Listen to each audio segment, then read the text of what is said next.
शिंदे की शिवसेना का तो दावा है कि उद्धव की पार्टी में तोड़फोड़ का यह सिलसिला अब लगातार चलता रहेगा और अब सांसदों के बाद विधायकों को तोड़ने की तैयारी भी हो चुकी है।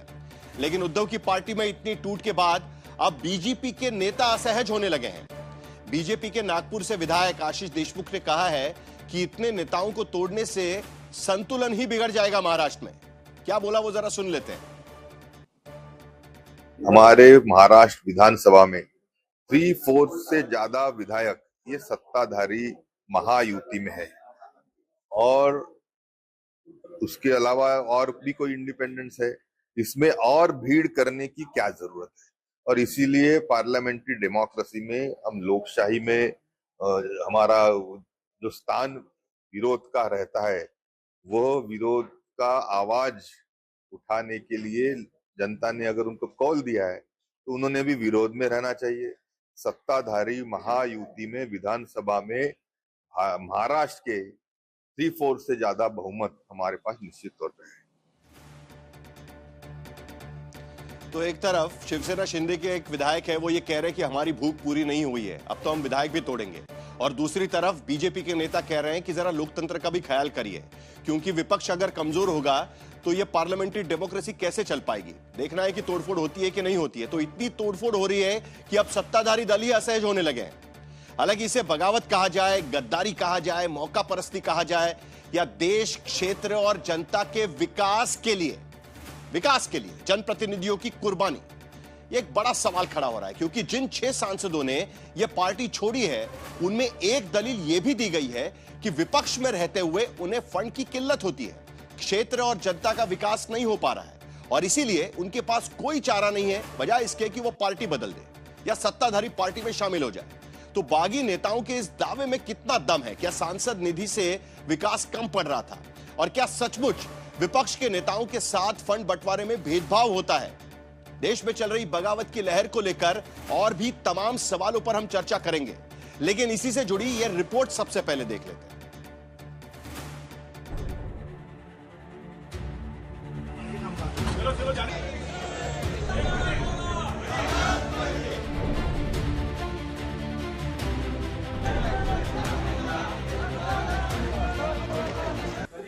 ऑपरेशन यशस्वी आहे आणि बॉडी एकदम सुदृढ़ है। मुख्यमंत्री और उप मुख्यमंत्री का ये मुस्कुराता चेहरा भले महाराष्ट्र की राजनीति में तोड़फोड़ वाले ऑपरेशन की कामयाबी का हो, मगर सोमवार का दिन उद्धव की पार्टी के लिए भी बड़ा दिन था। क्योंकि एक तरफ दिल्ली से लौटे 6 सांसद पार्टी का दामन छोड़ शिंदे वाली शिवसेना का दामन पकड़ते हैं, तो बची खुची पार्टी और बचे हुए विधायक लेकर उद्धव शिवालय में बैठकें करते हैं और सुबह के सक्सेसफुल ऑपरेशन वाले बयान पर उद्धव की पार्टी के नेता अपने गुस्से का इजहार करते हैं। जो 6 बागी नहीं बिकाऊ सांसद है वो चुन के आए थे उद्धव बाळासाहेब ठाकरे इनके चेहरे पे। जो सांसद तोड़े आपने, जो सांसद खरीद लिए आपने, वो इस्तीफा दे और चुनाव लड़ने के लिए सामने आए। एक बेईमान शिवसेना से टूटा हुआ एक बेईमान लीडर है, आप उनको सीरियसली लेते हो। जिस थाली में खाया है ये लोगों ने उस थाली में छेद करके चले गए हैं। कोई भी हो, कहाँ से टाइगर नाम दे दिया है? ये काम तो चोरों का है, छुप करके। जिनकी पार्टी टूटी वो कोस रहे हैं, जो टूट रहे हैं वो बहाने बताते हैं। लेकिन उद्धव का साथ छोड़कर जाने वाले सांसदों ने पार्टी क्यों छोड़ी, इसके पीछे दोनों ओर से दावे पर दावे। उद्धव के नेता कहते हैं कि सांसद पैसे से खरीदे गए, टूट चुके सांसद कहते हैं कि अपमान अनदेखी हुई। उद्धव के नेता कहते हैं कि सांसद ईडी और सीबीआई से डरे और डराए गए। टूट चुके सांसद कहते हैं कि विकास के लिए सरकार के साथ है। उद्धव के नेता कहते हैं कि बेवफा गद्दार बीजेपी के गुलाम बन गए। टूट चुके सांसद कहते हैं इधर रहकर सरकारी फंड तक नहीं मिलता। निधी जर आणायचा असेल, आपल्याला विकास जर आणायचा असेल तर सत्तेत जाणं हे कर्मप्राप्त आहे आणि त्यामुळे हे पाऊल मी उचललेलं आहे। कामं होत नसल्यामुळे बरेचसे कार्यकर्ते नजीकच्या काळामध्ये पक्ष सोडून जाऊ लागले आणि कामं होत नसल्यामुळे माझाही म्हणजे पर्याय राहिला नव्हता माझ्याकडे, त्यामुळे मी हे निर्णय घेतला असेल। बागी सांसदों की फंड न मिलने वाली दलील तो उद्धव की पार्टी भी मान रही है और आदित्य ठाकरे ही नहीं, फंड की कमी और भेदभाव वाली शिकायत इससे पहले कई नेताओं ने की है।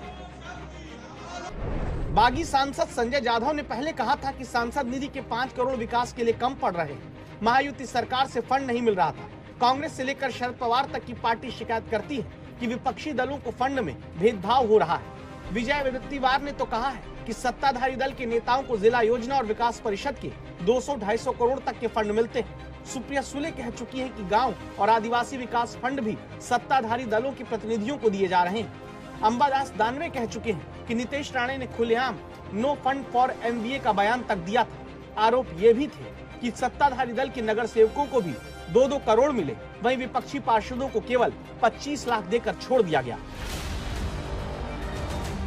तो सवाल है कि क्या उद्धव या शरद पवार की पार्टी छोड़कर जाने वाले इन नेताओं की ये दलील मान लेनी चाहिए कि देश और अपने चुनाव क्षेत्र के विकास के लिए, जनता के कल्याण के लिए ये फंड की जरूरत की खातिर अपनी पार्टी, नेता, वफादारी और विचारधारा छोड़कर NDA में शामिल होने जा रहे हैं। मुंबई से ऋत्विक भालेकर के साथ आज तक ब्यूरो।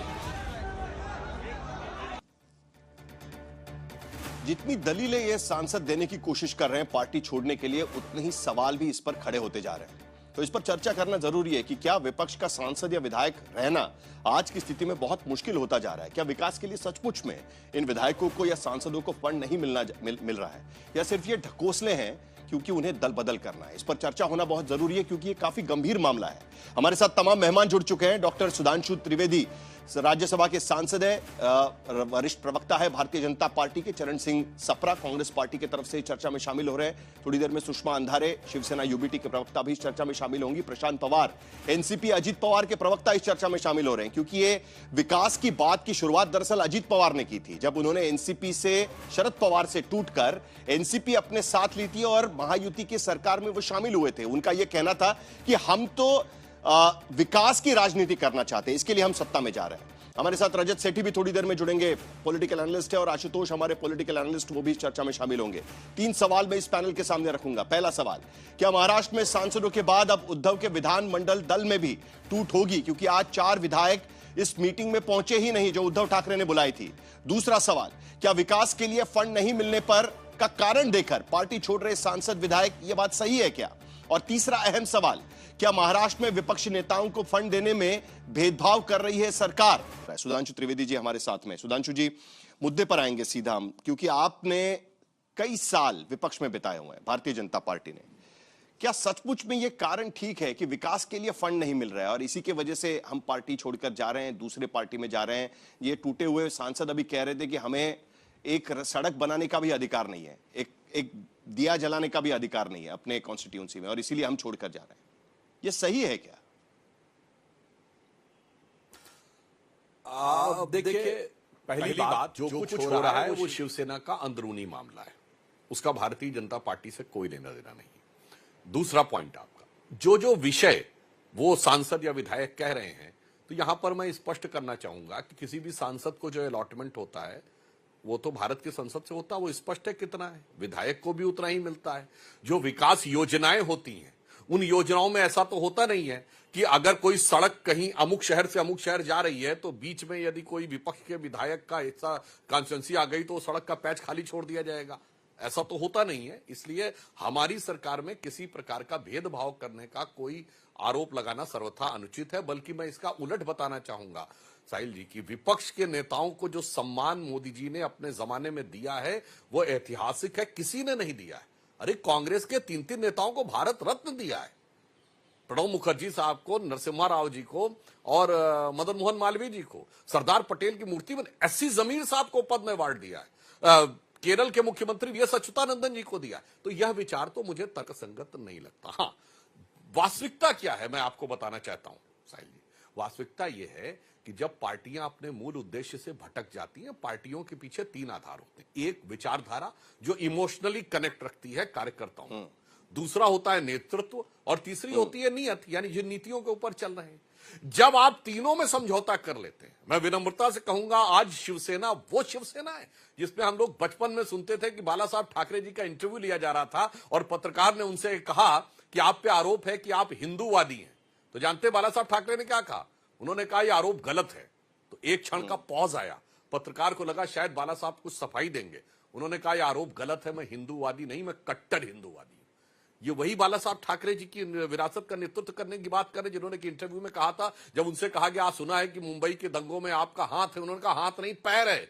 कुछ लोग पैर की भाषा समझते हैं। ये उसी बाला साहब ठाकरे जी की विरासत का दावा कर रहे हैं जिनका वीडियो अवेलेबल है। जब उद्धव जी और राज जी दोनों यंग थे, वो खड़े होकर बोल रहे हैं उद्धव राज दोनों यहां बैठे हैं, मैं जब चाहूं इनको मंत्री बना सकता हूं, मैं ठाकरे परिवार का कोई भी व्यक्ति कभी सरकार में कोई पद नहीं लेगा। मुझे याद है 1995 में जब मनोहर जोशी जी भाजपा शिवसेना युति की पहले सीएम बने, उनसे प्रेस कॉन्फ्रेंस में पूछा गया कि सुना है आप बाला साहब ठाकरे जी के रिमोट से चलते हैं, तो मनोहर जोशी जी ने कहा हां मैं बाला साहब ठाकरे के रिमोट से चलता हूं।